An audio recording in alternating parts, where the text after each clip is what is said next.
people think the president's funny. And I've had people say this to me, like I've interviewed people to say, well, what do you like about him? They say, he's funny. Do you think he's funny? Maybe if he wasn't president, I think that was funny. Or maybe at times, I do think, that's wearing thin. There are funny things about him. Like if I were to talk about him, it would be funny. But I think what he does is so consequential.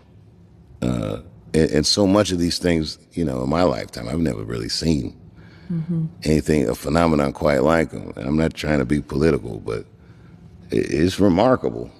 I don't know. I don't know how funny it is. I'll give you an example. Yeah. This is before I learned the phrase, I respectfully decline. And I was on Capitol Hill, and everybody ran up to take pictures with me from every congressional office. And I just take pictures with whoever asked. I didn't ask how they vote or what their voting record is. And everyone, at first it was like CBC people. And then here comes Lauren Boebert. And she said, can I get a picture? And I'd already taken 40 pictures. I didn't want to say no in front of everybody. But I didn't know the phrase, I respectfully decline. So I just took the picture. And then she posted a picture before I could even get from there to the show and says something to the effect of, just two people that knew that it's just two genders. She instantly weaponized it or politicized it. So I got to the arena and I lit her ass up for doing that. And she should never do that, a person like me. Now she knows what's up. Yeah. Yeah, keeping politics aside, Dave Chappelle knows very well that Trump is funny. There is something very important I want to show you on this clip. I saw it. I can bypass without showing you. When you take a look at this, comedian Dave Chappelle says he resents the Republican Party for weaponizing his trans joke. Chappelle also called out Lauren Babu over an incident on Capitol Hill. I did resent that the Republican Party ran on trans joke. I felt like they were doing a weaponized version of what I was doing. That is not what I was doing. A lot of Republicans on social media are saying this guy has been struggling to gain Democrat favoritism at some point. Reason now he's struggling to do this. Every human being on earth had to pass through the legs of a woman to be on earth. That is a fact. Now, I am not saying that to say that trans women aren't women. I am just saying that those pieces that they got, you know what I mean? Tastes like pussy, but that's not quite what it is it? It's not blood, that's beet juice.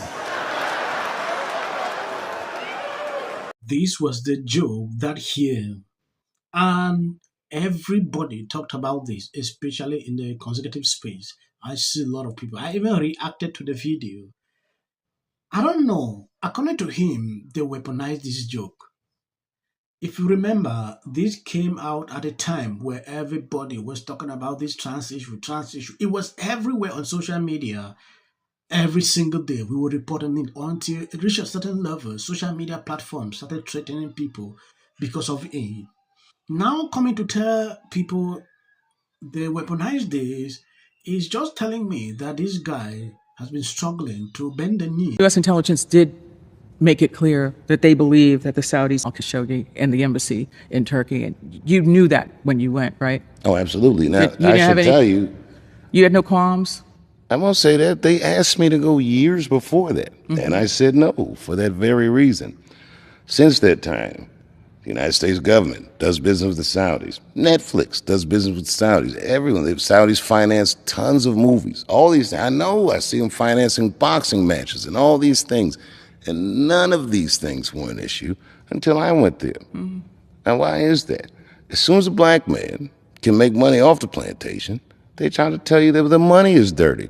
Well, okay, I'll go home and spend the money with actual slave owners on it. Where is this clean money you're talking But you about? said you hesitated for years to go, the years you didn't go. So what made the difference for you? Time and circumstance, time and the wheels of commerce kept turning. If you want to be that pure about money, then stop driving your car, stop eating, don't use your cell phone. Everything is tethered to something that's just terrible. And I can make a million excuses or reasons to deprive that crowd of that show. But man, when I was standing in front of them, I feel like I did the right thing. Well, the presidency is the presidency. If you vote for the person or not, that's your president. This is an authority figure. This is the top law enforcement agent. He's the top, he's the executor of all of America's affairs. And I just have to move my crowd. You can opt out of my crowd. But you shouldn't have to leave America because the president's making the block too hot for you. So and I did resent that the Republican Party ran on transgender jokes. I felt like they were doing a weaponized version of what I was doing. I didn't. It's not what I was doing. I'll give you an example. Yeah. This is before I learned the phrase "I respectfully decline," and I was on Capitol Hill, and everybody ran. This is what drew my attention on this video. Dave Chappelle fired back after backlash over the Saudi Arabia show, says no one ever had a problem with Saudi money until a black man made money off the plantation. The United States government does business with the Saudi Netflix. This person dropped a comment under the video. Selective outrage is so irritating. Glad to hear him call it out. The people criticizing the Saudi Comedy Festival are the same ones eating steaks, while rainforests are slashed and burned to raise more cattle. The one driving their SUV buying products produced by slavery like cheap clothing and electronics. I remember people talking about this and slamming the fake outrage. Okay, during that period, I think I did a reaction video on this same topic. A lot of people came out like, why can't this guy, bro, why is he performing in Saudi Arabia? At some point, I was like, the way he responded to this question is brilliant. If you look critically right now, as I'm talking to you, you realize Saudi Arabia is an ally with the United States that do a lot of business. And there is a lot of investment they're pouring in these countries. So at some point, he was reluctant, to perform there because of this kind of outreach. Because at that time, the issue was actually very hot. Now they came down to it is just everyone feeling free to do business with them. My other issue with this guy is what he said that he resented the Republican Party after they reacted to his trans joke. To me, I didn't see anything wrong with that. He said nothing but the truth. So I don't understand why people took it to a different level. Of his bedroom.